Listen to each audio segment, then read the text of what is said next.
So today I would like to talk about the background incidence rates, and some of you already heard this presentation, but others have not.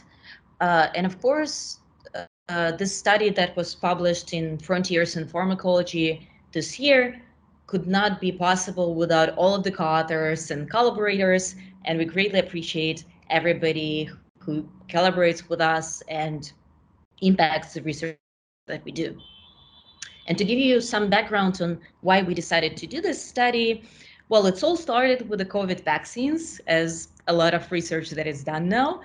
And for vaccine, or broadly speaking, drug safety studies, one of the designs that we can use to see if a drug or vaccine is safe is to look at the observed rates of adverse events that can be obtained from FDA adverse events reporting system or from the data source that you have, and compare the observed rates of adverse events to the expected rate of adverse events, which we usually call background or baseline or historic rates of events, and we get it from EHR or claims data or whatever data source we have.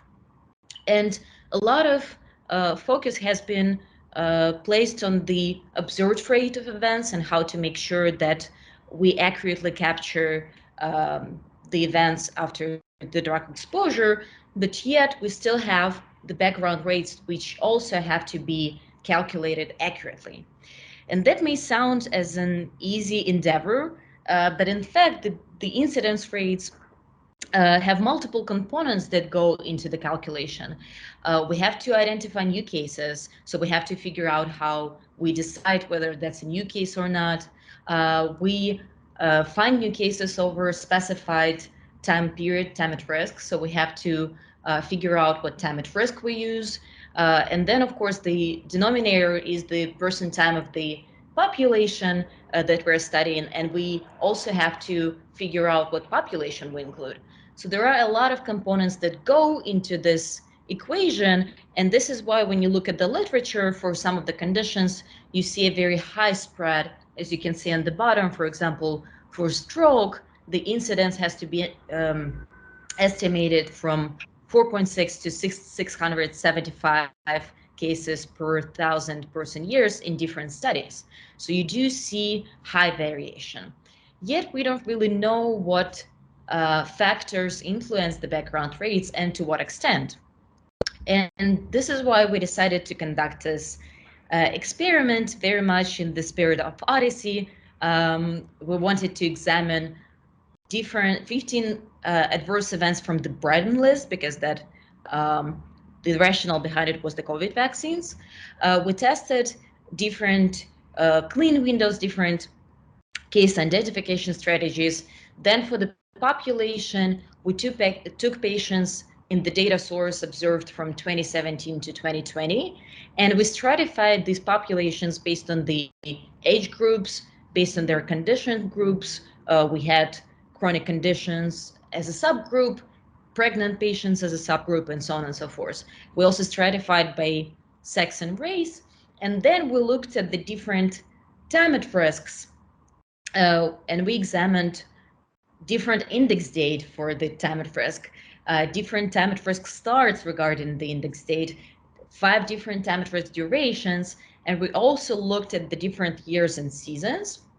And all of these elements were examined against the 12 data sources, which of course were the data sources with a different provenance from the different countries, representing diverse populations.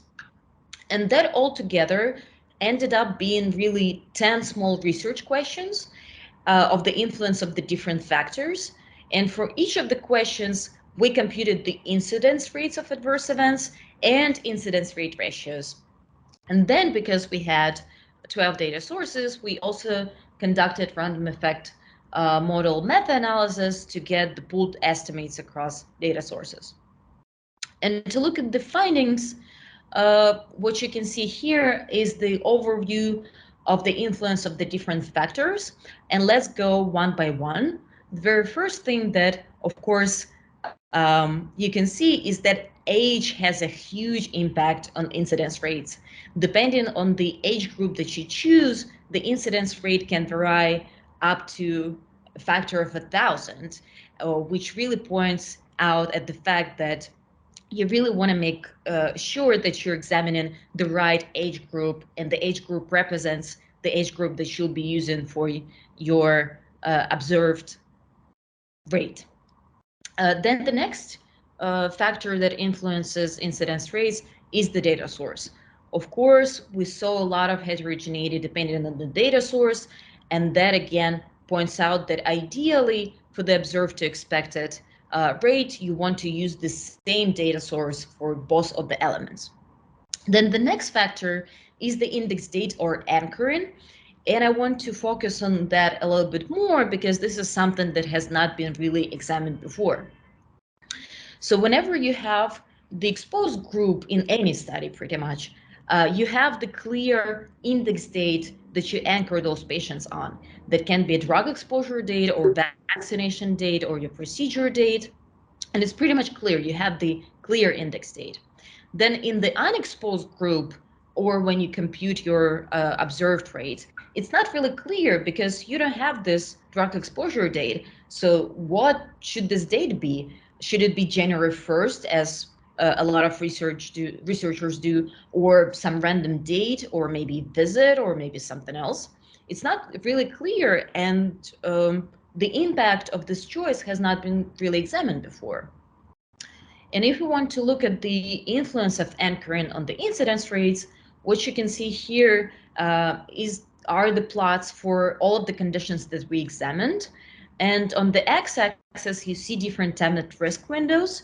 And then on y-axis, you see the incidence rate ratios of comparison of anchoring on the visit versus anchoring on a random date. And whenever the line is above this gray dotted line, the rates are higher when anchored on the visit.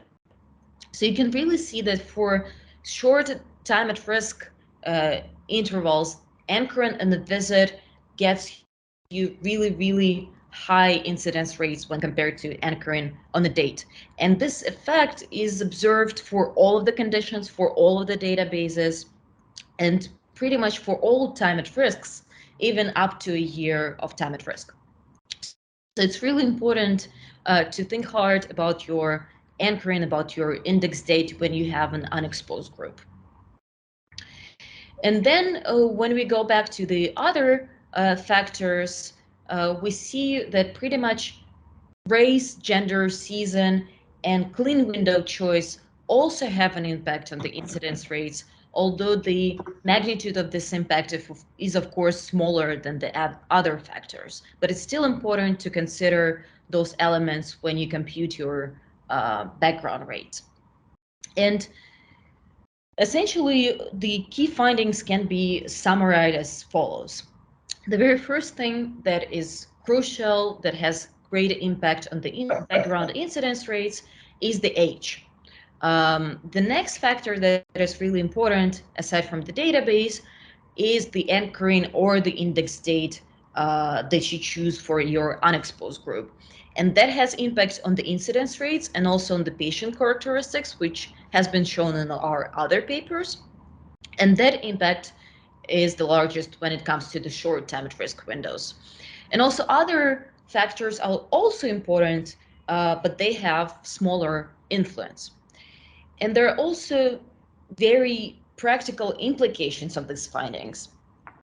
And the implications is that whenever you can compute baseline rates, or whenever you're doing a safety study with the observed to expected rate, you want to make sure that the population characteristics match each other.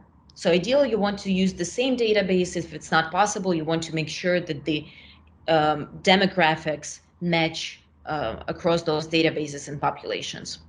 And also, the next important implication is that whenever you conduct such study, or in general, whenever you have an unexposed group, the index date for the unexposed group is really important, and you want to use your background knowledge about the index date, and also you want to use empirical assessment to figure out which anchor is the best. And the more details on how to choose this point can be found in this paper, and also on the paper on anchoring that is currently accepted at JMIR. And I want to thank all of the collaborators for putting an effort into this study, and hopefully that will help other researchers to conduct more rigorous safety studies.